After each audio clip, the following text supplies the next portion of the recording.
अस्सलाम वालेकुम नाज़रीन, मैं आज फॉर्मेट थोड़ा सा चेंज हो गया है, सरवत हमें ज्वाइन नहीं कर सकेंगी और आज उसका कंटेंट भी थोड़ा सा मैं चेंज करने जा रहा हूँ कि पाकिस्तान में दो ही मैं समझता हूँ शौक़ हैं। एक सियासत है कि पाकिस्तान में, दुनिया में किसी जगह ये नहीं होता कि आपके प्राइम टाइम के अंदर जो है लोग सियासत के ऊपर टॉक शोज़ देखते हों, ये सिर्फ पाकिस्तान में है।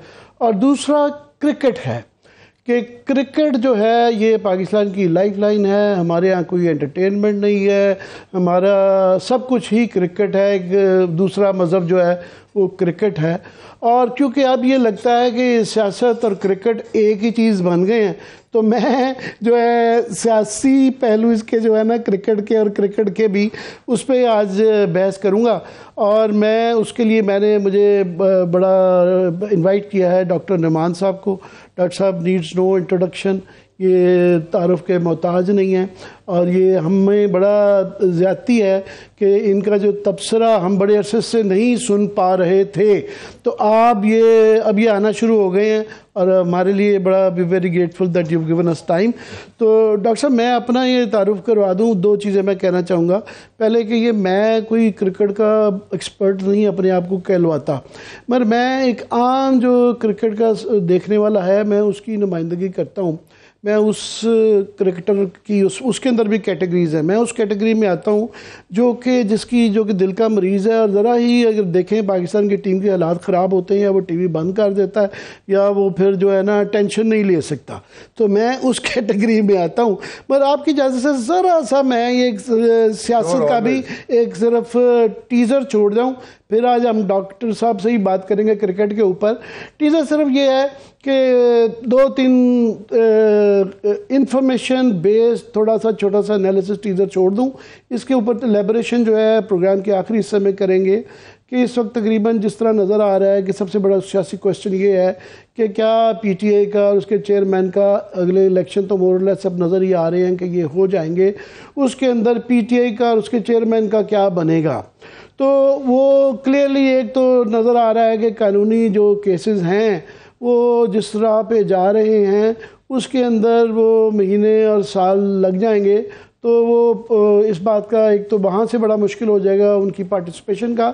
दूसरा जो है वहाँ -1 फार्मूले पे जो काफ़ी पेशरफ्त आगे हो चुकी हुई है। अब देखना ये है कि कुरा जो है वो किसका निकलता है, वो मैं नाम नहीं लेता, तो शाह कुरैशी हो सकते हैं, असद उमर हो सकते हैं, ये देखना है। और शायद ये भी इस बात का ये याद रखिएगा, ट्वीट संभाल के रख लीजिएगा कि लीडर ऑफ दी अपोजिशन के लिए ही कुरा निकले, और जो कि शायद पीटीआई के लिए बुरा ना हो, क्योंकि जो पाकिस्तान के हालात हैं, मईशत के हालात हैं, सियासत के हालात हैं, और जो खित्ते के और दुनिया के हालात हैं, उसमें कोई भी गवर्नमेंट डिलीवर करना उसके लिए बड़ा ही मुश्किल होगा। और जो कोई बचना चाहता है लोगों के गम और गुस्से से, महंगाई की इन प्रॉब्लम्स के साथ, वो अपोजिशन में ही बेहतर रह जाएगा। और लास्ट ये कि इसके साथ में सोशल मीडिया, क्योंकि मीडिया पे तो ये मसाइल चल ही रहे हैं, उनका भी एक तकरीबन अब जो प्लान बंद हो ही गया है। आपको अंदाज़ा हो ही गया होगा कि काफ़ी सारे वो जो जिहादी थे हमारे सोशल मीडिया के, तो वो आहिस्ता आहिस्ता सॉफ्टवेयर की तब्दीली हो रही है, रोज़ आ जाते हैं। सो बजाय इसके कि उनकी तब्दीली की जाए, वो ही बयानिए की जो है नए बयानिए की तर्जुमानी करते आपको नज़र आएंगे। और उसके लिए जो एक पीटीआई का मौजूदा इस वक्त तर्जुमान है, ज़्यादातर तो तर्जुमान उनके दौड़ चुके हुए हैं कि फवाद चौधरी भी चले गए, उसके बाद फयाज चौहान भी चला गया, फिरदौस आशिक अवान भी चली गई, और फ़रूख हबीब भी, ये सारे तर्जुमान जो है ना वो जा चुके हुए हैं। तो एक मौजूदा इस वक्त जो तर्जुमान है जो इस वक्त बड़ा आपको नज़र आता है, वो भी जा ही चुका है, उसके थ्रू ही ये काम हो रहा है। और साथ में एक जो है मैं समझता हूँ उस पर एक बहस हो रही है कि साइबर क्राइम जो है उसको FIA से लेके कि साइबर क्राइम की नई अथॉरिटी बना दी जाए। शायद उसके लिए नए कानून की गुंजाइश, कानून नहीं ज़रूरत पड़ेगी, ऑलरेडी उसके अंदर वो बता रहे हैं गुंजाइश है। मगर आई होप कि ये जिस तरह ये हमें बताया गया था कि पिम्स का और जो दूसरा इसका पॉलीक्लिनिक के चीफ भी जो है ना वो भी आर्मी के सर्विंग लोग लगाए जा रहे हैं, बाद में वो डिनाई हो गया। आई जस्ट होप कि इसका भी डिनाइल आ जाएगा। ऐसा नहीं करेंगे क्योंकि इससे दो चीज़ें प्रॉब्लम होगी। एक तो दुनिया भर में एक प्रिंसिपल रहता है कि जो तफ्तीशी इदारे होते हैं वो इंटेलिजेंस इदारों के साथ उनको मिक्सअप नहीं किया जाता, इन्होंने एक दूसरे पे काउंटर चेक करना होता है। जब आप तफ्तीश को ही जो है FIA से लेके एक इंटेलिजेंस के इदारे को देंगे, वहाँ एक प्रॉब्लम, स्ट्रक्चरल प्रॉब्लम और कॉन्फ्लिक्ट भी आ जाता है, और साथ में एक शोर भी बड़ा मच जाएगा। ये बहुत ज़्यादा मामला चल रहे हैं तो चलने दीजिए। That is all I have to say about politics. Now the politics of cricket. Doctor साहब, मुझे आम स्पेक्टेटर के तौर पे जो इस वक्त तकलीफ़ हो रही है कि जो इस वक्त सोशल मीडिया पे चल रहा है और मीडिया पे चल रहा है जिस किस्म का, we are in the middle of world cup, दुनिया का सबसे बड़े क्रिकेट का टूर्नामेंट चल रहा है, अभी वो टूर्नामेंट ख़त्म नहीं हुआ। और नॉर्मली जो इस तरह की होती है, जब टीमें हार के घर वापस आती हैं, फिर ये लान तान शुरू होती है और ये इल्ज़ामात लगते हैं। मगर अभी हम वहाँ पे हैं, अंडर द सर्कमस्टांसेस जो भी हम बेहतर कर इज़्ज़त बचा सकें वो करना चाहिए। मगर ये एकदम जो ये एक बिल्कुल बम्बार्डमेंट ऑफ कंट्रोवर्सीज आ गई कि जी पहले तो जो है राशिद लतीफ़ की तरफ से ये जो आ गई कंट्रोवर्सी कि जनाब इनको तनख्वाहें नहीं दी जा रही थी, उसके बाद फिर ये आ गया कि जनाब ये इंज़मामुल हक साहब और ये जो नई कंपनी बनी थी रिजवान साहब और ये इसके अंदर है कॉन्फिडेंस है, अब चीफ सेलेक्टर साहब रिज़ाइन कर गए हैं, PCB एक्सप्लेनेशन दे रही हैं, और भी बेताशा कंट्रोवर्सी पे बारी बारी बात करेंगे। मगर ओवरऑल ये बातें जो कि टूर्नामेंट के बाद में होनी चाहिए, हम इस वक्त अभी भी क्रिकेट खेल रहे हैं और हमारे जो क्रिकेटर्स हैं वो भी ज़ाहिर है इससे इफेक्ट हो रहे होंगे, क्या कहेंगे? आमिर भाई, आपने बड़ी ज़बरदस्त बात की है। मुझे बताएं, दुनिया का कौन सा क्रिकेट बोर्ड है जो, अब इंग्लैंड का जो हाल हुआ है, आपने उनकी तरफ से कोई बात सुनी है उनके क्रिकेट बोर्ड की तरफ से?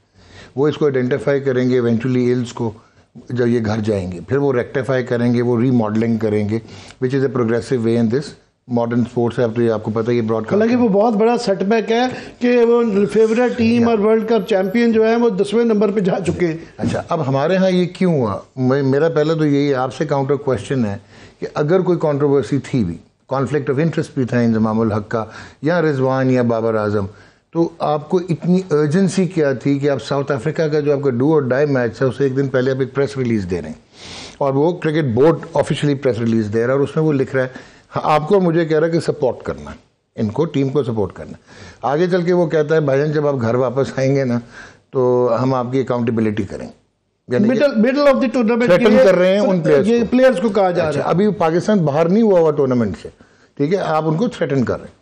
और तीसरा वो कहता है कि जी ये टीम हमने नहीं सिलेक्ट की, ये टीम तो सिलेक्ट की थी इंज़मामुल हक ने और बाबर आजम ने। अब आप मुझे ये बताएं कि you are trying to throw them under the bus, but in actually it is reflecting on your inadequacy and ineptness. उसका रीज़न ये है आमिर भाई कि चेयरमैन साइन करता है तो चेयरमैन को कॉन्सेंट हो गया, वन। दूसरा, चेयरमैन और सिलेक्टर्स किसने लगाया? इन्हीं चेयरमैन ने। टू, कैप्टन रिटेन किसने किया?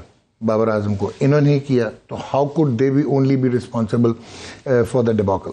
मैनेजमेंट का फेलियर है और ब्रेजन फेलियर है। सो एक तो ये चीज़ हो गई। दूसरा, आपने एक साइकोलॉजिस्ट साथ भेजा हुआ है, उसका क्या काम है जब आप खुद ही साइकोलॉजिकल ट्रॉमा प्लेयर्स को दे रहे हैं? I am not being devil's advocate और बेलिंग आउट प्लेयर, उनके भी बाद में आते हैं, और eight the end of the day ये क्या करना चाह रहे हैं? ये तो कॉन्फ्लिक्ट आपके माइंड में है, कॉन्फ्लिक्ट ऑफ इंटरेस्ट तो छोड़ दें। This means there are certain vested interest and this means कि आप किसी को सेक्रीफाइस करना चाहते हैं, जो मैं ब्लंटली कहूँगा मोहम्मद रिजवान और बाबर आजम को। वो क्यों? ये बात डॉक्टर साहब, बात ये है कि ये वेस्टेड इंटरेस्ट तो पाकिस्तान की story of our cricket life कि ये हमेशा से ही रहे हैं, और यही आप इसमें बहुत ज़्यादा मैं आपके तब से सुन चुका हूँ कि यही चीज़ ले बैठी कि जो ये नॉन क्रिकेटर्स और जो है विद नो क्रिकेट बैकग्राउंड जो ये लोग आते रहे, सत्यानाश वहीं से हुआ। मगर टाइमिंग इज़ मोस्ट इम्पॉर्टेंट कि इस वक्त हमारी पगड़ी उछाली जा रही है इंडिया में, इंडियन मीडिया की टॉप स्टोरी चल रही है, दुनिया भर में उड़ाई जा रही है। चलें, जो हारने की और बुरी तरीके से हारने की एक बेइज्जती तो है, उसकी ये इंग्लैंड के साथ हो रही है तो हम कहते हैं चलो यार हमारे साथ भी हो रही है, मगर अभी मैच चल रहा है और जो मज़ीद पाकिस्तान के ऊपर ये आ रहा है, और वैसे ही हम बदनाम तरीन कंट्रोवर्सीज की वजह से पाकिस्तान की टीम है, तो ये इसकी टाइमिंग नहीं समझ आती। मैं timing doesn't make sense. Timing का मेरा ख्याल है कि जी, ये ख्याल नहीं, आई हैव बैकग्राउंड इन्फो भी, कि ये पर्सनलाइज्ड हो गया। और ये कहानी कहाँ से शुरू हुई? एक तो अगर आपको याद हो 2 महीने पहले एक नोटिफिकेशन आया गवर्नमेंट ऑफ पाकिस्तान का, जिसमें उन्होंने सरोगेट कंपनीज के एडवर्टाइजमेंट और रिटर्न ऑन इन्वेस्टमेंट बंद कर दिया। ये हमें शर्फ हासिल हुआ है स्टोरी को ब्रेक करने का और डेयर करने का, वरना अल्हम्दुलिल्लाह किसी ने, मीडिया भी क्योंकि बहुत ज़्यादा पार्टनर्स था तो वो किसी ने डिस्कस नहीं किया। अब उसमें ऑब्वियसली आपको पता है कुछ फ्रेंचाइजेज हैं, कुछ बिजनेस हाउसेज हैं, इवन पाकिस्तान क्रिकेट बोर्ड खुद उनसे जो है उनकी रिटर्न्स आ रही थी, तो ये एक तो डेंट हुआ। अच्छा, अब उसमें नाम लिया गया कि जी प्राइमरीली ये मोहम्मद रिजवान ने जो मुल्तान सुल्तान से रिफ्यूज़ कर दिया था और फिर बाबर आजम ने भी रिफ्यूज़ कर दिया था। तो अब ज़रा आप को रिलेट करना शुरू कीजिए कि दे थिंक कि इनकी वजह से सम ऑफ द अदर और इन्हीं की कनेक्शंस की वजह से ये ministry of information and broadcasting ने निकाल दिए, जो कि बहुत ही आला पाए का डिसीजन है। जिसमें आपने कहा आप लोगों ने स्टोरी ब्रेक की, उस पर रिस्पॉन्स आया, डन हो गया। दूसरा जो है ना जी, सेंट्रल कॉन्ट्रैक्ट्स। हुआ ये कि प्लेयर्स अब थोड़े हो गए सेवी। पहले क्या आप करते थे, इनको लगाते थे चूना, और आप चूना कैसे लगाते थे कि आप टैक्सेशन में ना इनको 10% टैक्स डिडक्ट करके और बाकी कहते थे जाओ अपना खुद ही FBR से निबड़ लो। अच्छा, अब हुआ क्या कि इन्होंने एजेंट एक पकड़ा जो कि एक हार्वर्ड यूनिवर्सिटी का और MIT का क्वालिफाइड है, जिसमें आप अभी तस्करा भी करें। जी, ये नाम मैं ले देता हूं, तला रहमानी साहब जो है कि उसका भी मैं नाज़रीन देख ही रहे हैं सोशल मीडिया पे इस वक्त जितना चल रहा है, और मीडिया पे चल रहा है, लोगों को जो है ऑलरेडी इसको पता है कि ये कंपनी जो है, ये दिखाया जा रहा है कि इसके बताया जा रहा है कि इंज़मामुल हक मुबैना तौर पे इसके पार्टनर हैं, रिजवान पार्टनर हैं, 25% का ये पार्टनर है। तो ये तला रहमानी साहब का ये मैं ऐड कर दूं, डॉक्टर साहब से उसका ओपिनियन चाहूँगा कि अभी इंज़मामुल हक साहब की भी ये क्लैरिफिकेशन चल रही थी और ये तासुर दिया जा रहा है कि नहीं जनाब, इसका ताल्लुक नहीं। इस कंपनी के मतलब दो एक बड़ी मैं समझता हूँ मज़ाक़ बातें हैं। एक तो ये है कि ये मोटरसाइकिल का काम, इसकी जो UK में रजिस्टर्ड है, वहाँ पे जो वेबसाइट पे उनकी इसकी तफसील थी कि ये मोटरसाइकिलों का काम करते हैं। अब इंज़मामुल हक साहब इसमें क्या करते हैं? दूसरा, डॉक्टर साहब कॉन्फ्लिक्ट ऑफ इंटरेस्ट तो है ही है, ठीक है, उनके साथ ज्यादती हो रही थी, पर यहाँ कॉन्फ्लिक्ट ऑफ इंटरेस्ट तो घूम फिर के उसको डिनाई तो नहीं किया जा सकता। अच्छा भाई, कॉन्फ्लिक्ट ऑफ इंटरेस्ट को बिल्कुल डिनाई नहीं कर सकते। इसमें मेरे 3 क्वेश्चन हैं। जब एहसान मानी साहब चेयरमैन थे तो हमारे एक एक्स पाकिस्तान कैप्टन वो एडवाइज़र थे, वो भी एक कंपनी के साथ, और वो करता धरता थे उस वक्त क्रिकेट बोर्ड में, और वो भी एक इसी तरह की कंपनी के साथ एसोसिएटेड थे। फिर क्वाइट रिसेंटली एक चेयरमैन ऑफ सेलेक्टर्स जो हैं वो चेयरमैन ऑफ सेलेक्टर्स थे, और वो भी एक कंपनी के साथ थे। तो याद इधर तो आवे का आवा बिगड़ा हुआ। Now you can not justify, 2 wrongs can never make a right. तो ये कॉन्फ्लिक्ट ऑफ इंटरेस्ट में मुझे बताएं, अगर आप हों chairman of the Pakistan cricket board, will you in the middle of the tournament make a big, इसको ब्लो अप कर देंगे? No, you will never do that. और आप क्या करेंगे? आप वेट करेंगे, ये आएंगे, आप इन्वेस्टिगेट करेंगे, आप पीनलाइज करेंगे, आपका कोड ऑफ कॉन्डक्ट जो बना होगा, जो आपके रूल्स होंगे आप उसमें इम्प्लाई करें। आप इंतजाम को सैक कर देते। पर उन्होंने एक कवर अप किया है कि ये कमेटी बना दी है, और जो है वो भी पता नहीं, जो है आप बेहतर तफसील जाते होंगे। क्या उम्मीद है कि इसके ऊपर अच्छी इन्वेस्टिगेशन होगी? बल्कि मैं भी ऐड करता जाऊं कि ये तला रहमानी साहब का ये क्लेम किया जा रहा था कि उनका जनाब ताल्लुक़ नहीं है। इंज़मामुल हक साहब भी ऑल ड्यू रिस्पेक्ट बड़ा मेरे पाकिस्तान के बहुत बड़ा क्रिकेट की one of the top cricketers of Pakistan हैं, मगर ये कहना कि जी पेरेंट कंपनी से ताल्लुक़ नहीं था। ये तला रहमानी साहब ये जो बड़ी पेरेंट कंपनी है, सायक कॉरपोरेशन के MD भी हैं। ये जो है क्रिकेट इन्फो के ऊपर एक पूरी स्टोरी आई हुई है। क्रिकेट इन्फो मेरा ख्याल बड़ी मोतबर इदारा है। प्लीज़ डॉक्टर साहब। अच्छा, अब इसमें जब आप आते हैं, अब आप जो बात कर रहे हैं कॉन्फ्लिक्ट की, क्या जब आपने इंज़मामुल हक को चेयरमैन ऑफ सेलेक्टर्स बनाया, ये तो एक बड़ा ओपन सी चीज़ थी, नेगोशिएट ही ये लोग कर रहे थे सेंट्रल कॉन्ट्रैक्ट्स में। रिजवान कर रहा था, शहीनशाह अफरीदी कर रहा था, और बाबर आजम था। तो उस वक्त आपको नहीं पता था कि ये हो रहा है? अगर ये हो रहा था तो उस वक्त आप क्यों नहीं बोले? फिर आपने जब नेगोशिएशंस कर ली और आप मान गए, तो उसके बाद मुझे आप बताएं कि आपने उस वक्त भी एक्सेप्ट किया हुआ था। सडनली क्या हुआ है कि आप लोगों ने कहा कि जी दिस इज़ द टाइम कि 3 मैच पाकिस्तान की टीम हारी है, this is the time, this means कि your intentions were not like clear. तो सर तकलीफ ये आपकी बात सुन के इसलिए होती है, और इट मेक सेंस, आप लॉजिकल बात करते हैं और आपका एक ट्रैक रिकॉर्ड भी है। वो ये कि जो वेस्टेड इंटरेस्ट होते हैं, मैंने इस तरह कहा ये 50-60 साल 70 साल से यही चल रहा है, मगर आप पहले ख्वाहिश होती है हर एक की पाकिस्तान की इस वक्त कि हमारी टीम जीते या कम से कम एक बाइज्जत परफॉर्मेंस दे। उसके बाद अगर ऐसा हो जाता है तो ये सारी चीज़ें जो हुई हैं लोगों ने दरगुजर कर देना था। किसी की हिम्मत नहीं होनी थी कि इनके मतलब उंगली भी उठा सकते। यही गुनाह अगर वो जीत के आते तो आप not at the cost of your tournament और टीम की परफॉर्मेंस के ऊपर ये vested interest eight bad timing ये तो कहीं नहीं होता। अच्छा भाई, अभी आपने जो ये आमिर भाई जो बात कर रहे हैं ना, अब एक और बड़ी इंटरेस्टिंग चीज़ है कि एशले जाइल्स वो the MD of the England cricket board, और वो वीटिया एक स्पोर्ट्स कंपनी थी वो भी चला रहा था। सो ये कोई अनोखी बात नहीं है, पर इसको रेगुलेट कर। कॉन्फ्लिक्ट आपका मैं ट्वीट देख रहा था, आपने काफी सारी मिसालें दी हुई हैं कि ये पहली दफा सरीना विलियम की दी हुई है और भी बड़े लोगों की, लेकिन ये कॉन्फ्लिक्ट है। डॉक्टर साहब का अगर वो दिखा सकें कि इन्होंने कॉन्फ्लिक्ट ये है कि आप चीफ सेलेक्टर हैं जो हैं इंजमामुल हक साहब, और ये आप उसके नहीं बन सकते। चलें इसको मजीद डाइसेक्ट करते हैं। I am not supporting anyone, conflict है, ये कॉन्फ्लिक्ट है, ये तो हमने एडमिट कर लिया। मुझे अब ये बताइए कि इनकी कंपनी में जो हैं वो जो प्लेयर्स जिनको ये डील करते हैं वो बाबर आजम है, क्या उनकी सिलेक्शन गलत थी? मोहम्मद रिजवान है, उनकी सिलेक्शन गलत थी। अच्छा, इंटरेस्टिंग चीज़ ये फ़खर जमान है, वो खेल रहे होते, वो ड्रॉप हुए थे, अब तो इंजर्ड हो गए बट वो ड्रॉप हुए थे। आपको इंटरेस्टिंग चीज़ बताऊं, जो सबसे बड़ा क्वेश्चन मार्क था कि उसको होना चाहिए 15 में, जो नहीं था, वो Ibrar Ahmed, one of the finest अभी कंटेम्प्रेरी स्पिनर है आपका, वो इनके साथ एसोसिएटेड है। जमान खान जो कि 15 में नहीं है, जो कि रिजर्व में है, वो इनके साथ एसोसिएटेड है। सो अगर इस तरह ही जस्टिफाई करना शुरू हो गए कि यार हमने कौन सा कोई, अच्छा फिर 7 अगस्त को आया इंजमाम, जब उसने ज्वाइन किया एज चेयरमैन ऑफ सेलेक्टर, और 18 दिन के बाद अब एशिया कप के लिए चले गए। और ये लड़के जो पूल आपको नज़र आ रहे हैं, तो अब ये कहना शुरू हो गए कि जी इसने अपनी पसंद के डाले होंगे, जो साइन नहीं करते फलाना फलाना, यही बात है ना कि जो साइन नहीं करते वो सिलेक्ट नहीं हुए वो। तो ये वही पूल है जो हम 3 साल से देख रहे हैं, क्योंकि ये बाबर आजम का पूल है, और बाबर आजम कंफर्ट जोन में किसी को और को आने नहीं दे रहा था, बिकॉज ही वॉज, मैं अब्यूज तो नहीं यूज़ करूँगा बट पावर सेंट्रिक हुआ था कि पावर डिलीवर कर रहा था, इसलिए लोग इग्नोर करते रहे।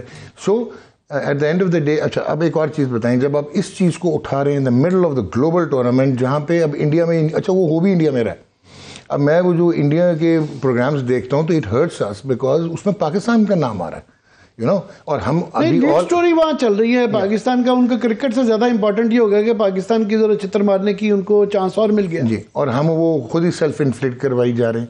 अच्छा, अब मुझे अब ये बताएं कि ये तो हमने डिस्कस कर लिया कि ये टाइमिंग क्यों थी, तो they have to come up with it, लेकिन मुझे एक और चीज़ बताएं कि आप इतने एल्ट्रुइस्टिक हैं, इतना प्रोफेशनल क्रिकेट बोर्ड पाकिस्तान का चल रहा है कि जिस वक्त ministry of inter provincial coordination ने नजम सेठी को मैनेजमेंट कमेटी का हेड बनाया था, उन्होंने उनको एडमिनिस्ट्रेटिव वो पावर्स दी थी, तो दिस मीन्स वो हायर भी कर सकते थे, वो फायर भी कर सकते थे। ज़का अशरफ को जब मैनेजमेंट कमेटी का हेड बनाया तो ये डे टू डे के लिए थे, वर्किंग के लिए नोटिफिकेशंस हैं, अगर डे टू डे में आप ना हायर कर सकते हैं और ना फायर कर सकते हैं। आपने किसी के हायरिंग लेटर्स नहीं दिए, आपने 60 टॉप पोजीशंस जो हैं अपने लाइक माइंडेड रखे हुए हैं। ये is it bigger than what we are seeing in case of Inzamam या बाबर या रिजवान? एक और डॉक्टर साहब बड़ी शेमलेस किस्म की एक और जो कंट्रोवर्सी चल रही है कि राशिद लतीफ़ साहब वो विसल ब्लोअर के तौर पे उनकी एक रेपुटेशन है, उन्होंने हर दौर में एक नारा हक मारा है। सो मैं इस बात पे उनका एडमायरर हूँ कि मगर ये उनका जो ये इल्ज़ाम आया कि जनाब इनकी तनख्वाहों के मसले थे और इनके सारे वो है, एक तो इस लिहाज से तो चलें सजिश हो सकती है कि जी इसकी बैड टाइमिंग थी उनकी तरफ से, ये बयान इस वक्त नहीं देना चाहिए था, मगर बाद में ये वाकई ऐसा हो रहा था। एंड देन उसके बाद जो पोस्ट स्टेटमेंट जो हुआ कि जो टीवी के ऊपर जो है CEO साहब आके शेयर की जा रहे हैं, एक तो वैसे ही previously president captain of the team की जो प्राइवेट मैसेजेस जो है वो PCB खुद शेयर करवा रहा है। हाउ शेम, ये कैसे, क्यों? अब आप मुझे बताएं, एक लेवल देखें कि chairman of the Pakistan cricket board react और मेंशन कर रहे हैं राशिद लतीफ़ को कि जी उनके कोई एजेंडा है। अच्छा, अब राशिद को आप जानते हैं कि who sacrifice his own career, I am not, ठीक है ना, और उसने सैक्रिफाइस किया था, विसल ब्लोअर था, उसने कराची किंग्स छोड़ी, आज तक किसी को नहीं पता क्यों छोड़ी, राइट। और अभी भी जो 5 महीने की सैलरीज की बात हुई थी, इट वॉज ट्रू कि ये डिले किया गया था, and that delay was actually because of A deadlock, और डेडलॉक था फेलियर ऑफ दोज पीपल जो कि पाकिस्तान क्रिकेट बोर्ड में थे, जो नेगोशिएट करने जा रहे थे क्रिकेटर्स के साथ। अच्छा, वो जब फेलियर होता चला गया और ये लंबा होता चला गया, आप मुझे बताएं, आप तो क्रेडिट दें इन लड़कों को सारों को कि ये गए और इन्होंने एशिया कप भी खेला, ये गए और ये पाकिस्तान को रिप्रेजेंट कर रहे थे, ये वर्ल्ड कप में भी चले गए विदाउट साइनिंग द कॉन्ट्रैक्ट्स, और 5 महीने से दे वर नॉट पेड। अच्छा, अब मुझे बताएं, अगर आपको इस पर कोई प्रॉब्लम थी, आपने एक थ्रेटन भी किया था वहाँ पे, ये भी आपको मैं बैक एंडेड चीज़ बताऊँ कि जी आपकी जो परफॉर्मेंस है हम वापस आके ये रीनेगोशिएट करेंगे इन कॉन्ट्रैक्ट्स को। बाद में एकदम बैक स्टेप किया, ईमेल किए, कॉन्ट्रैक्ट्स वहाँ पे प्रिंट आउट हुए, प्लेयर्स ने साइन कर दिए, एक आधे ने नहीं किए। सो अब ये साइन हो गए, अब इन्होंने सैलरीज रिलीज़ करनी। वो क्यों करनी, क्योंकि मीडिया में बात बहुत तेज़ी से फैल गई थी। और ज़का अशरफ की मैं बहुत मतलब I will respect him for his age, is a business entrepreneur और जो भी हैं, बट आप ज़ाहिर है आपका एक और तरीक़ाकार है, मगर मेरा हमेशा इख्तलाफ कि ज़का अशरफ साहब का क्रिकेट का तजर्बा, नजम सेठी के ख़िलाफ़ हमारा बड़ा ताल्लुक़ उनसे रहा है, मीडिया के साथ उनका ताल्लुक़ रहा है। तो मैं कोई 10 के प्रोग्राम कर चुका हूँ कि जनाब ये कहाँ से ये लोग आ जाते हैं, क्यों आ जाते हैं, और ये एक पूरी वो है, वो इख्तलाफात अपनी जगह। और इस पर जो कॉन्डक्ट इस वक्त जो इन्होंने किया है, इसके बाद इनको रिज़ाइन करना चाहिए। मैं समझता हूँ, let me say that chief selector से ज़्यादा जो है इनको रिज़ाइन करना चाहिए और एक कमेटी बननी चाहिए जो इनके कॉन्डक्ट के ऊपर और इनके अंडर पीसीबी के जो रवैया है, और जो सीईओ साहब बैठ के टीवी चैनल के ऊपर वो कह रहे हैं जी दिखाएं स्क्रीनशॉट। आमिर भाई, मैं क्विकली 2-3 चीज़ें बोलूँगा। एक, इन्हीं के टेन्योर में, ज़का अशरफ के टेन्योर में एक इतनी बड़ी कॉन्ट्रोवर्सी थी जो कहीं छुप गई, और वो ये था कि पाकिस्तान था host country for the Asia cup. वो जो भी हाइब्रिड मॉडल हुआ, बाहर आप गए, होस्टिंग एग्रीमेंट आपने साइन किया था। आपने देखा था पाकिस्तान हमेशा होस्ट का हर जर्सी पे, सारी टीमों की जर्सी पे नाम होता है, पाकिस्तान का नाम नहीं था। That was missing because you had subjugated to Jay Shah, वो जो आपको ड्राइव करने की कोशिश कर रहे थे, वरना इंडियन जर्सीज पे भी पाकिस्तान कंट्री का नाम आता। आपने वो मिस किया। अच्छा, वो उसके बाद आपने कोई जस्टिफिकेशन नहीं दी। अच्छा, अब आ जाए, आपने ये जो बात की है, ये राशिद की जो मैं बात कर रहा था, राशिद ने मज़े की चीज़ ये है कि जब इन्होंने डिनाई किया एक इंटरव्यू में कि जी ये ऐसा नहीं और ये स्क्रीनशॉट दिखा दिया, तो Rashid stands with what he has said कि ये नहीं फ़ोन उठा रहे थे बाबर आजम का, तो इसका मतलब है उसके पास भी कोई एविडेंस तो होगा। अच्छा, जो इन्होंने एविडेंस दिखाया, उन्होंने जो भी ये मैं देख रहा था उनका जो पीसीबी का या चेयरमैन साहब का शायद ये जो रिस्पांस आया कि जी ये डायरेक्टली नहीं, मेरे किसी डायरेक्टर के थ्रू ये मुझसे आते हैं, captain of Pakistan in the middle of the world cup. हाँ। अच्छा, फिर आप डिग्रेड भी करें, डी वैल्यू भी करेंगे जी चेयरमैन से डायरेक्ट कब कप्तान बात करता है, या क्यों नहीं कर सकता, पाकिस्तान का कप्तान है वो। अच्छा, फिर आपने ये जो मैसेज की बात की है, एक तो ये अनएथिकल है, अनलॉफुल है कि आप दिखा रहे हैं। अगर आपने बाबर की परमिशन ली हुई थी तो ठीक है। अब इंटरेस्टिंग चीज़ है कि आपने उसमें नीचे टाइम देखा, 5:19 में Salman Naseer chief operating officer message करते हैं बाबर आजम को कि वर यू कॉलिंग चेयरमैन, और 5:20 में बाबर आजम 6 घंटे 7 घंटे फ़ोन नहीं देखता, 5:20 पे वो रिप्लाई करता है और आपका काउंटर रिस्पॉन्स जाता है 5:20 पे कि थैंक यू। वो साफ लग रहा है, नजर आ रहा है कि ऑर्केस्ट्रेटेड है। और उसको दूसरा अगेन जो आपने बात की है कि मिडल ऑफ द टूर्नामेंट आप एक किस्म का इसके लिए उसको प्रेशर ही डाला होगा। मैं थ्रेटन का लफ्ज़ यूज़ नहीं करता कि जनाब ये यहाँ पे करो, कि उसकी टेंशन डाइवर्ट करने के लिए ऑलरेडी अंडर प्रेशर है। बहरहाल अभी भी आपका वो कैप्टन है। और वैसे ही जो पहले आपने बात की कि जो फौजें भेजी जाती हैं या टीमें भेजी जाती हैं, मोराल दे के, थपकी दे के, उनको डरा के नहीं भेजा जाता कि अगर परफॉर्मेंस ना दी तो आपको यहाँ कॉन्ट्रैक्ट रिन्यू नहीं करेंगे और ये होगा वो होगा। ये मैं यही कह रहा हूँ कि ये बड़ी छोटी, अब आपको एक और छोटी तफ्तीश मैं लास्ट कह दूं, ये छोटी तफ्तीश हो रही है कि जी ये इंतजाम के क्या है ये। तो फिर मगर आप शायद यही कहेंगे कि लाइक टू वेट, पर कंट्रोवर्सी अब हो गई है तो इसलिए बात भी करनी पड़ती है। एग्जैक्टली। अब आप एक और आपको मैं इनसाइट दूं कि बाबर आजम को इग्नोर करके एक और प्लेयर को जो कि टीम मीटिंग्स में प्रोएक्टिवली एक्ट एज ए कर रहा है कि he is going to be the captain, उसको एक फ्रेंचाइज भी प्रमोट कर रही है, उससे डायरेक्ट आपके पाकिस्तान क्रिकेट बोर्ड के लोग उससे डायरेक्ट हुए हुए हैं, उससे बात कर रहे हैं instead of going through the captain of Pakistan.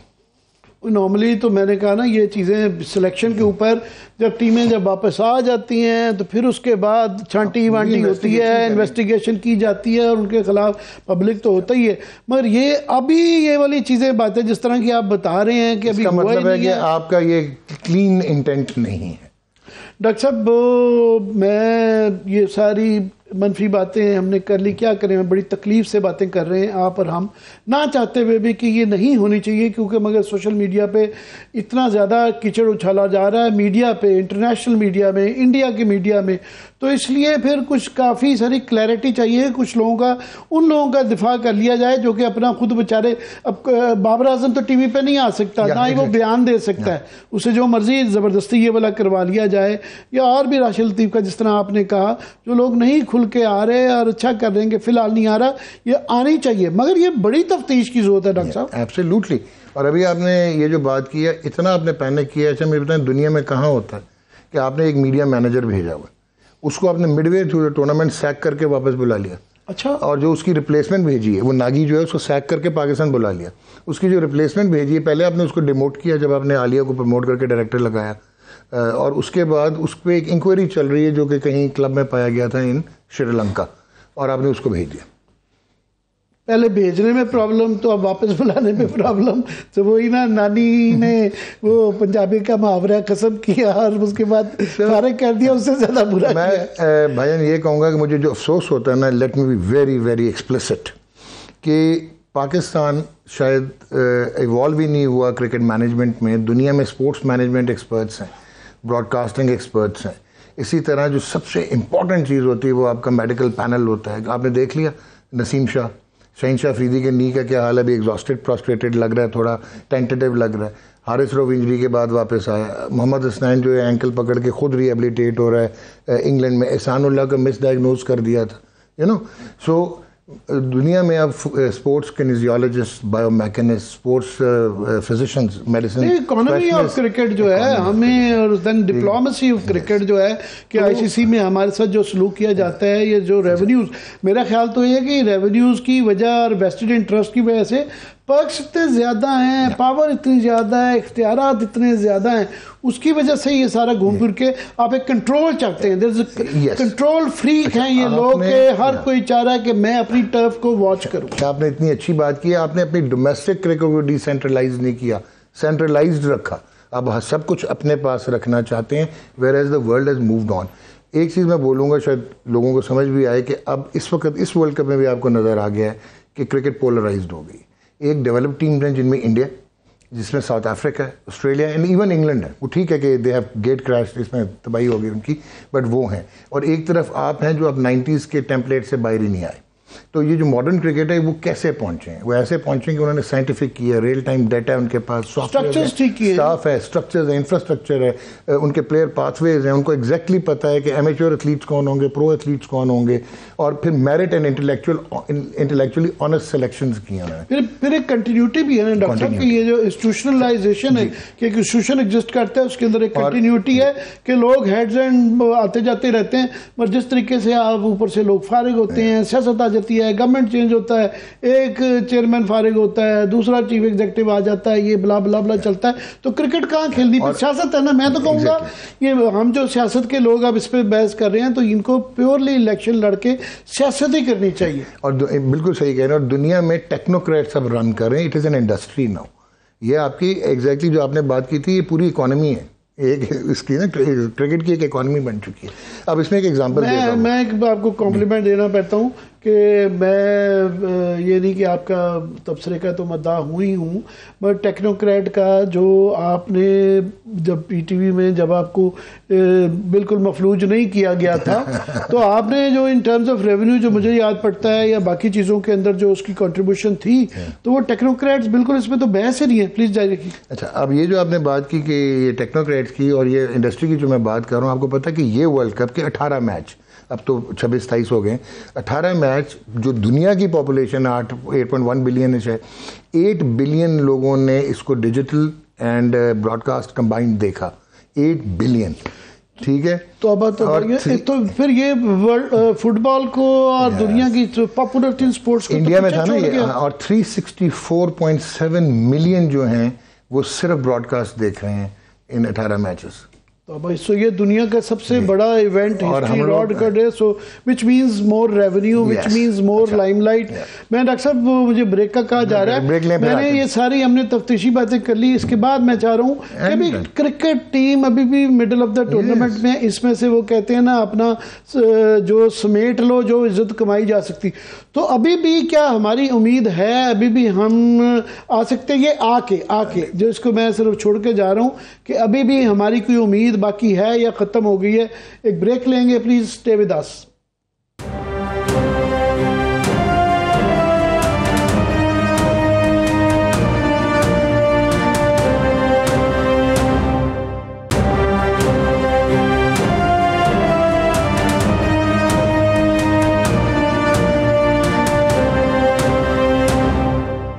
Ji doctor साहब, मैंने क्योंकि ये टीज़र छोड़ा था कि हम ज़रा मुस्बत बातें भी कर लें कि जो रहा सहा है, जो बचे हैं संग समेट लो, तो वो पाकिस्तान की उम्मीदें आप कितनी रखनी चाहिए। तो मैं लास्ट एक जो है, क्योंकि ये बहस हमने टूर्नामेंट के आखिर में करनी थी, पर जब ये छिड़ी गई है तो ये ऑलरेडी जो सवाल हो रहे हैं, और हसन अली का फॉर एग्ज़ाम्पल उसके ऊपर आ रहा है कि जनाब उनको ये जो प्लान क्या थे और क्या थे, जिस तरह के जो है उसामा मीर को अंडरमाइन किया गया, कम यूज़ किया गया या गलत जगह पे यूज़ किया गया। फिर then there are questions about Abdullah Shafique और सऊद, बताया जाता है कि जनाब वो प्लान का हिस्सा ही नहीं थे। And then the story of Ibrar कि जनाब वो किसकी कॉस्ट पे ये किया गया। सो आप इनसाइडर हैं, आप, मैंने कहा मैं एक स्पेक्टेटर के तौर पे जो मीडिया में चल रही है वो बातें कर रहा हूँ। बिल्कुल ठीक हो गया। इधर अब आते हैं जी, जब आप टीम सिलेक्शन की बात करते हैं, एक तो मैंने जिस तरह कहा कि 2019 में पॉलिटिकल इंटरवेंशन की वजह से कि सरफराज अहमद को आपने कप्तानी से हटा दिया। जब आपने उस वक्त बाबर आजम को कप्तान बनाया, yes he was your best batsman, probably he is the best batsman not only of his generation, of all generation in the history of Pakistan cricket. बहुत तगड़ा है, हमने बड़े बड़े देखे हैं, आपने भी देखे हैं, लेकिन वो ना उसने कप्तानी की हुई थी, ना उसका परसोना था। कैप्टनसी डजंट मीन कि सिर्फ आपने जाके स्ट्रैटेजी और टैक्टिकल और बॉलिंग एम्प्लॉयमेंट करनी। इट मीन्स कि आपने लीडरशिप भी होनी चाहिए, आप में HR मैनेजमेंट भी होनी चाहिए, आपका एक्सप्रेशन भी होना चाहिए, कम्युनिकेबिलिटी भी होनी चाहिए। आपने बाबर आजम को कप्तान बना दिया अगेन किसी पॉलिटिशियन के कहने पे। ठीक हो गया, ये नाम तो नहीं लेना चाहेंगे, आप ले लें, आपको पता ही है। ये कप्तान बन गए।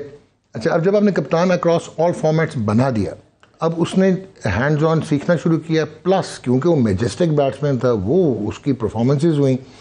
जो इसके प्रीडिसेसर्स थे वो ज़िंदगी में कभी ICC के नंबर 1 नहीं हुए थे, ये इसने रोज़ ICC का नंबर 1 पोजीशन, तो टीम में आ रहा था फलाना। वहाँ पे आपकी, क्योंकि वही आपने जिस तरह बात की थी कि प्रॉपर स्पोर्ट्स मैनेजमेंट एक्सपर्ट्स नहीं है पाकिस्तान क्रिकेट बोर्ड में, आप इनको मैनेज नहीं कर पाते, तो वहाँ पे प्लेयर पावर आती। PCB पावर शो कर रहा होता है, वो प्लेयर पावर दिखा रहे होते हैं।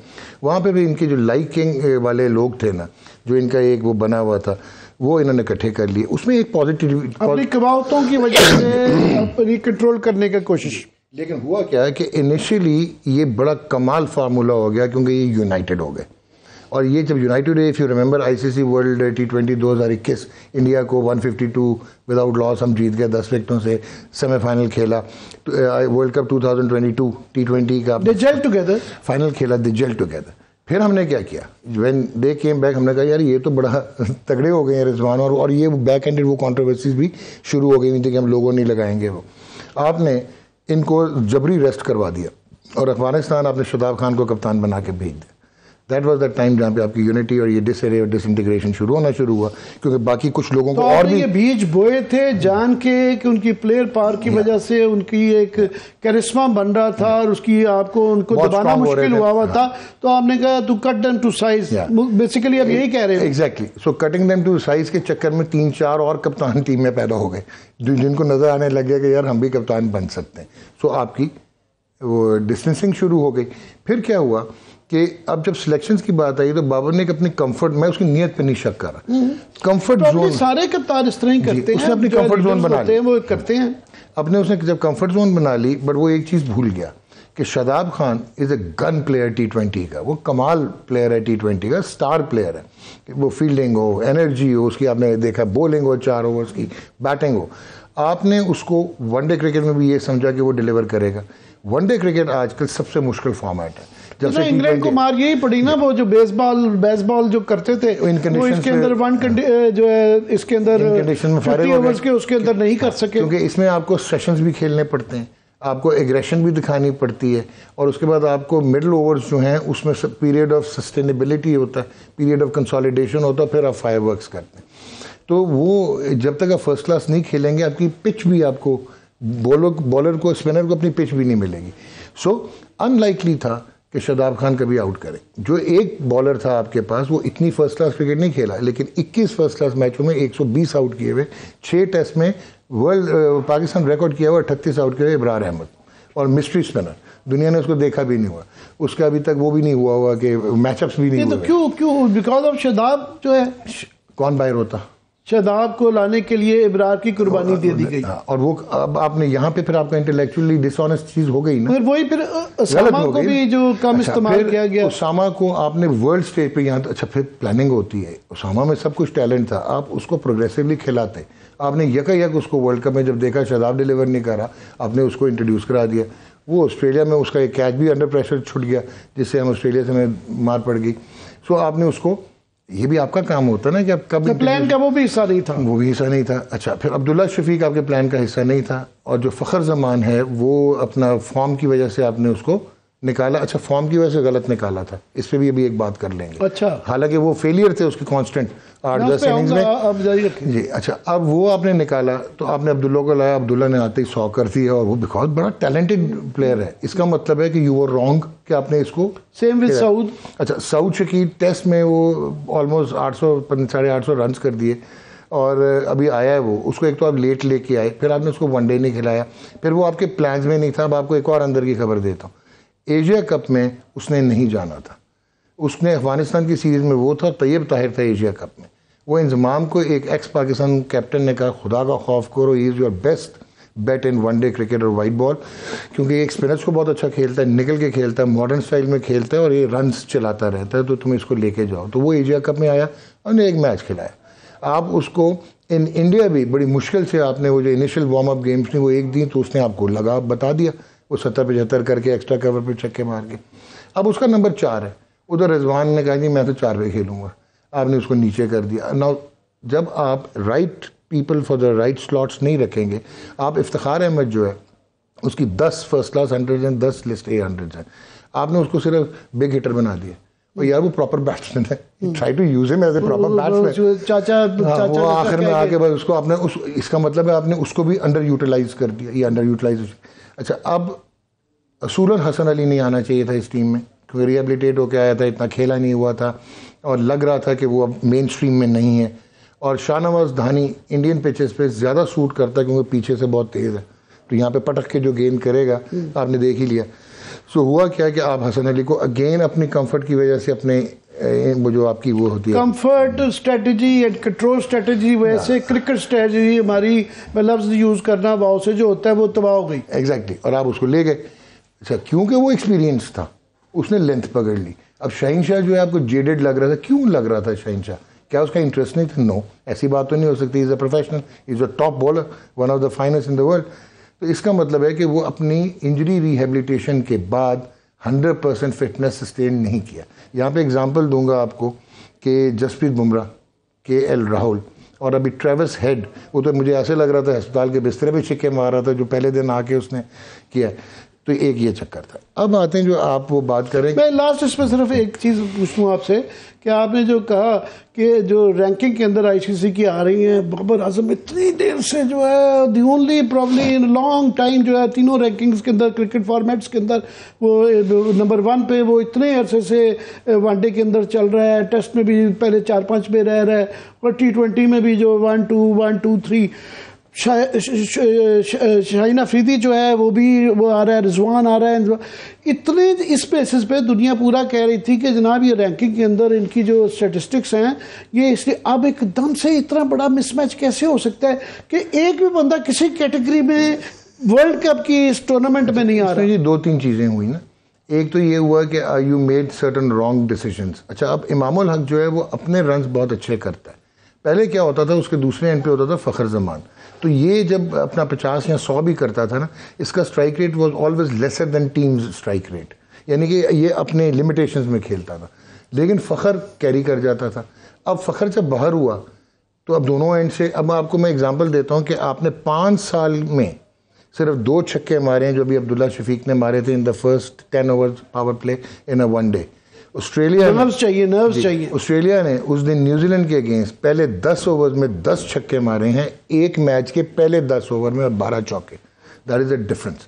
सो आप फिएट गाड़ी को भगाना चाह रहे हैं बुगाटी और फरारी के साथ, so this is not possible. हाँ, तो दिस मीन्स कि आपको कंप्लीट स्ट्रक्चरल रिफॉर्म चाहिए, आपको बोर्ड में पूरे administrative operational state of the art आपको इंस्टीट्यूट करने पड़ेंगे, आपको HR जो स्पेशलिस्ट हैं उनको आना पड़ेगा, अदरवाइज मतलब ये पाकिस्तान की स्टोरी और पाकिस्तान ये है कि वो हमारे रिफॉर्म्स हर जगह ही नहीं हो रहे। क्रिकेट है क्या आना है, वेस्टर्न इंटरेस्ट और पॉलिटिक्स से जान नहीं छुटेगी। मैं क्विकली चाह रहा हूँ कि पर मुकम्मल कर ले बात। ICC के अगर आपको पैसे आना बंद हो जाएंगे, 34-35 मिलियन डॉलर है, आप हॉकी और स्क्वॉश बन जाएंगे अगर इस तरह क्रिकेट को चलाते रहे। आजकल क्रिकेट आप इररिलेवेंट खेल रहे हैं, आप उसके बाद आपके पास पैसे कहाँ से आएंगे? आप इररिलेवेंट होते जा रहे हैं। वेस्ट इंडीज जिस तरह आउट हो गई, हमने तो बचपन से जो टीम एक ही मानते थी, तारीख में दुनिया में ऐसी की कोई टीम नहीं थी, तो वो आउट हो गई। तो we are on the way that, मगर अभी भी मैं चाह रहा हूँ थोड़ी सी उम्मीद है हमारी। क्या, कैसे, हाउ? एक होती है प्रोबेबिलिटी, एक होती है इम्प्रोबेबिलिटी। अब हम डायरेक्ट क्वालिफाई तो नहीं कर सकते, लेकिन हम तीनों के 3 मैच जीत जाएं तो इम्प्रॉबेबल चांसेस ज़रूर हैं कि न्यूजीलैंड एक हार गया और एक और हार जाए। आज श्रीलंका जो है अफगानिस्तान से हार गया। सो इस तरह करके we could always qualify for the semifinal. ये नहीं है कि हम नहीं कर सकते। So mathematically we are still in the tournament. जरा इस पे ज़रा मजीद एलेबोरेट करें। मैथमेटिकली जब आप कहते हैं ये डिपेंडेंट, आप ये कह रहे हैं कि दूसरों के अपने जीतने के अलावा दूसरों के हारने पे भी डिपेंडेंट है, ये कह रहे हैं। वैसे चले, हमारी तो दुआ ही कर सकते हैं और बिल्कुल ये खुदा के लिए ये जो ये कंट्रोवर्सीज, ये रिफॉर्म्स, ये हम बाद में कर लेंगे। अभी जो भी अगर चांस भी है, वैसे भी इखलाकी तौर पर नहीं करना चाहिए कि वही जो बचा है जो उसको बचा लें। तो मगर फिर भी जो है पाकिस्तानी टीम के अलावा वैसे आप, क्योंकि ये पूरा क्रिस्टल बॉल क्रिकेट का बड़ा अच्छा चलाते हैं, सो कौन आपके ख्याल में इज दी फेवरेट नाउ? बड़ा अनफॉर्चुनेट होगा जी कि अगर इंडिया ये वर्ल्ड कप नहीं जीतता। बाकी ऐसे लग रहा है कि India is there to win the world cup और बाकी सिर्फ पार्टिसिपेशन के लिए आए हैं। इवन साउथ अफ्रीका बहुत बड़ा इंडिया, अगर इंडिया मेरिट के ऊपर सेटबैक होगा। हमारे चाहे जज्बात को कुछ लोगों के ठेस पहुंची हो, as a cricket fan, as a cricket fan जी, जो इंडिया जिस तरह की क्रिकेट खेल रहा है, पहले कहते थे जी ये सिर्फ चेजर्स हैं, उन्होंने कहा लो हम 229 पे भी इंग्लैंड को फारिग करके 100 रन से मैच जीत गए। उनकी बॉलर्स हो, उनके स्पिनर्स हो, उनकी मिडल ऑर्डर बैटिंग हो, उनका main allrounder Hardik Pandya injured होकर बाहर हो गया, स्टिल वो मोहम्मद शामी आया, मेरा ख्याल है one of the finest spells of fast bowling we saw yesterday. So मोरलेस आपने एक्सप्लेन कर ही दिया कि सेमीज में 4 जो टीमें जा रही हैं, वो पाकिस्तान का तो ये वाला चांस है। फिर ये हो गया पाकिस्तान, न्यूजीलैंड, श्रीलंका में से एक टीम आ सकती है। हाँ। अभी भी, लेकिन वो बड़ी हिम्मत करनी पड़ेगी कि न्यूजीलैंड को मैचेस हारने पड़ेंगे, वरना Australia the way they have picked up, South Africa and India are sure semifinalist. अभी हालांकि डिसाइडेड नहीं है, लेकिन देर लग रहा है कि वो जाएंगे। मैं जाते वक्त जो है आपको जो है इस वक्त भी अंडर दी सर्कमस्टांसेस बारी बारी पूछता हूँ, पहले तो ये PCB और ये बोर्ड वालों को मशवरा दे के जाना चाहिए, फिलहाल इस हालात में इनको क्या करना चाहिए? सर इनको साइलेंस करना चाहिए था, इनको स्टेटमेंट्स नहीं देने चाहिए थी, इनको इंटरवीन नहीं करना चाहिए। जो हो गया है वो हो गया है। अच्छा, फिर डैमेज कंट्रोल जो है, क्राइसिस सिचुएशन मैनेजमेंट भी एक आर्ट होता है, और यार किसी और से पूछ के कर लें इस वक्त, बिकॉज जितना आप ये विशेष साइकिल बन जाएगा और उसमें आप भी एम्बेरस हो रहे हैं। और आज मुझे विक्रांत गुप्ता का मैंने प्रोग्राम देखा, it was shameful for us the way they were discussing. Harsha Bhogle ने कह दिया, we don't know when is Zaka Ashraf, when is Najam Sethi's and they are doing this and doing that. So probably ये रिफ्लेक्ट ना करे, it reflects poorly on Pakistan. और cricket board को तो इस वक्त साइलेंस करना चाहिए, लेट देम कम बैक, और फिर आप प्रॉपर अप्रेजल्स करें यार, आप प्रॉपर अकाउंटेबिलिटी करें। क्वेश्चन तो यही है, अप्रेजल कौन करेगा, किसका करेगा? या कोटों के ऊपर जो है ना, जब ये पिछली कोलिशन गवर्नमेंट में यही था, यही बहस चलती रही ना कि जी वजारत हमारी है तो जो है आपका बोर्ड का क्या होगा। इसके ऊपर कोटों के ऊपर जब ये बोर्ड बनते हैं और टेक्नोक्रेट जिस तरह बता रहे हैं कि ये एक दुनिया में तमाम बड़ी स्पोर्ट्स जो हैं वो एक प्रोफेशनल्स बन चुकी हुई हैं और एक साइंटिफिक अंदाज से चलाना जाता है, मगर ये तो आपका मशवरा है। पर आपको होता हुए नज़र आ रहा है? इट इज़ अ मैस जी, एंड ये जितना हम देखते जाएंगे ये अब बदबूदार होता चला जाएगा। पर ये अच्छी बात की है कि आपने उम्मीद दिलाई है कि अभी भी वी हैव अ चांस, हो अपनी दुआओं में ये बच्चों को याद एक और रिक्वेस्ट करनी थी आपके शो के तवसत से। ये जो 4 महीने के लिए ज़का अशरफ साहब आए थे, ये इलेक्शन करवाने आए थे, बोर्ड ऑफ गवर्नर्स के मेंबर्स बनवाने आए थे, और उसके बाद एक चेयरमैन इलेक्ट होना था, वो करवा दें। वैसे 5 नवंबर को इनका टेन्योर ख़त्म हो रहा है, still trying for an extension. Let's see कि इनको एक्सटेंशन मिलती है या नहीं मिलती। तो मैं तो अगर मेरा तो उनसे मशवरा ये होगा कि बजाय इसके कि आपको ये इस वक्त जो क्लेमर है, पब्लिक जो तकलीफ में, मैंने कहा ना क्रिकेट पाकिस्तान में एक मज़हब है और ये कोई एंटरटेनमेंट नहीं है। लोग जिस तरीके से इस वक्त लोगों के दिल टूटे हुए हैं, बाइज़ तरीका तो होगा इनको रिज़ाइन कर देना चाहिए और एक्सटेंशन के लिए बिल्कुल फेड आउट कर जाए। और एक चीज़ मुझे बता दें कि अगर बच्चा कोई गलती करता है तो बाप की कोई रिस्पॉन्सिबिलिटी बनती है। उधर बाप जो है क्रिकेट का इस वक्त वो आके अपनी जस्टिफिकेशंस दे रहे हैं to vindicate himself. It is not required. You are there as the chairman of the management committee of the PCB. Take firm decisions, take alert decisions and take altruistic decisions. वो जिस तरह आपने कहा कि नाम लिए जा रहे हैं हर्ष भोगले का, आपने कहा कि वो ये मैं अगर आम किसी से सवाल करूं, आपको तो ऑफ कोर्स पता होगा, जो क्रिकेट के बहुत ज़्यादा बड़े एक्सपर्ट हैं उनको भी पता होगा। अगर पूछा जाए किसी से कि जनाब आपको पता है कि इंग्लैंड के बोर्ड का चेयरमैन कौन है, या बड़ी बड़ी ऑस्ट्रेलिया के बोर्ड का नाम है, किसी का कोई नहीं पता। हमारे अल्हम्दुलिल्लाह बोर्ड्स के नामों का भी पता होता है, क्योंकि ये स्टोरियाँ ये वाली इस तरह होती हैं। लास्ट आप कोई मीडिया को जो है सोशल मीडिया को भी कोई कहा जा सके, कोई message to media. Social media का ना पाकिस्तान क्रिकेट की डिस्ट्रक्शन में काफ़ी हाथ रहा कि आप नए प्लेयर्स ने भी कंपेन चलवाई, इनके एजेंट्स हैं, वो ऐसे लगता है सोशल मीडिया पे कि यार ये प्लेयर बहुत बड़ा है, लेकिन जब वो ग्राउंड में जाता है और जो उसका एक्सपीरियंस होता है और जो उसकी एग्जीक्यूशन होती है वो उससे कोरिलेट नहीं करती। तो we have not been responsible, मैं अपने आप को भी शामिल कर रहा हूँ, we have not been responsible in making intellectually honest assessment. Unfortunately YouTube और ये सोशल मीडिया की नेचर, हर बंदा एक्सपर्ट बन गया। इस बीस्ट की नेचर ये है कि आपने नेगेटिव स्टोरी करनी है, कोई बहुत बड़ा इंकशाफ नहीं करना और इस तरह की चीज़ें करनी है, तो आपको बिजनेस नहीं मिलता, फैंस नहीं मिलते। एक मैंने आपको रिक्वेस्ट करनी है कि कभी प्रोग्राम कीजिएगा कि qualifications should become a benchmark जब आप जर्नलिस्ट को पोजीशन ऑफ रिस्पॉन्सिबिलिटी देते हैं। कोई भी उठता है, वो अपना एक एंड्रॉयड फ़ोन लेता है और ठक ठक ठक करके 2 ट्वीट्स करता है और फिर वो स्पोर्ट्स जर्नलिस्ट की एक्रेडिटेशन लेके तो स्पोर्ट्स जर्नलिस्ट बन जाता है। हमने उमर कुरैशी देखे, हमने चिश्ती मुजाहिद देखे, हमने इम्तियाज सिपरा देखे, हमने गुलमी। तो सुबह 4 बजे ऑस्ट्रेलिया में जब मैच होता था तो वो उमर कुरैशी और इफ्तिखार साहब की वो जो रेडियो से जो पिक्चर आती थी उसी से ही सारा समझ आता था। और हम ग्राउंड में जाके मैच कवर करते होते थे, चाहे वो ये सारे जितने भी आपके थे। तो सर ये तो हमारी मीडिया का जनरली प्रॉब्लम है कि जो पैराशूटर्स हर जगह पे आ गए हैं, जिनका अपनी बीट्स के ऊपर काम नहीं किया, उन्होंने बीट्स पे काम नहीं किया, उनकी जो है यही स्टोरी जो हमारी पॉलिटिक्स, नेशनलिज्म ओवर सेंसेशनलिज्म। ऐसे तो बड़ा आपने अच्छा ये लास्ट ही जो है थोड़ा सा, क्योंकि ये सारा रिलेटेड है, आपने वेस्टेड इंटरेस्ट का जिक्र किया कि ये उसके अंदर इकॉनमी आ जाती है, और क्योंकि ये बहुत ज़्यादा इकॉनमी का ताल्लुक होता है कि सबसे बड़ा जो इशू होता है वो राइट्स के मुतालिक होता है कि जनाब ये मीडिया राइट्स, और क्योंकि अल्हम्दुलिल्लाह मीडिया भी एक प्लेयर बन चुका है, उनकी अपनी फ्रेंचाइजीज हैं, तो सबसे बड़े प्लेयर तो वो हैं, क्योंकि जो उनके अगेंस्ट जाता है वो उनको उल्टा लटका देते हैं। और वो एक लाइव शो चल रहा है, हमारे दोस्त हैं बेताशा, ये तो चले सरकारी है, इसकी तो रिस्पॉन्सिबिलिटी होती है PTV के ऊपर जो कई चीज़ों से जो डिसएग्री करें, बट वो रिस्पॉन्सिबल है, वहाँ पे कोई गलत हो तो फ़ौरन तौर पे लटकाया जा सकता है। यहाँ तो बिल्कुल जो है वो है नहीं राइट्स पे।